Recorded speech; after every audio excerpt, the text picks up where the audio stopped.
नमस्कार, मी वर्षा. वीएम्स किचनमध्ये तुमचं स्वागत आहे.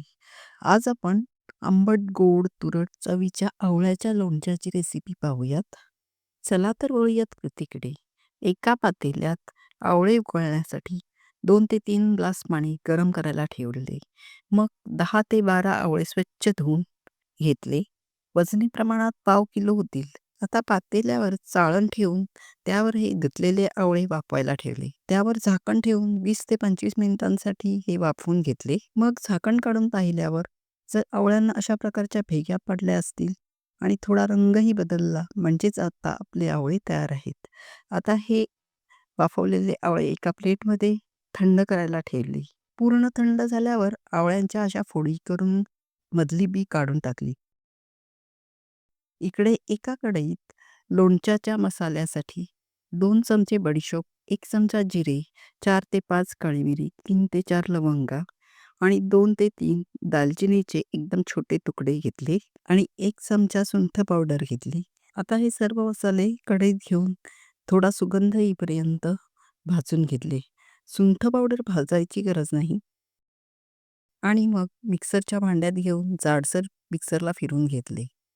मग कढईत थंड झालेल्या आवळ्याच्या फोडी घेऊन त्यावर हा वाटलेला मसाला घातला आणि त्यातच 1 चमचा लाल मिरची पावडर, अर्धा चमचा हळद, अर्धा चमचा मीठ आणि चिमूटभर हिंग घातले आणि सगळे जिन्नस चांगले मिक्स करून घेतले. हे लोणचे बनवताना स्टीलची कढईच वापरा. मग पाव किलो आवळ्यांसाठी पाव किलो किसून घेतलेला गूळ घातला आणि मग मंद आचेवर गूळ वितळवून त्यात आवळ्याच्या फोडी शिजवून घेतल्या. सुरुवातीला मिश्रण सैलसर होईल, मग थोडे शिजल्यानंतर मिश्रण थोडं दाटसर दिसायला लागेल.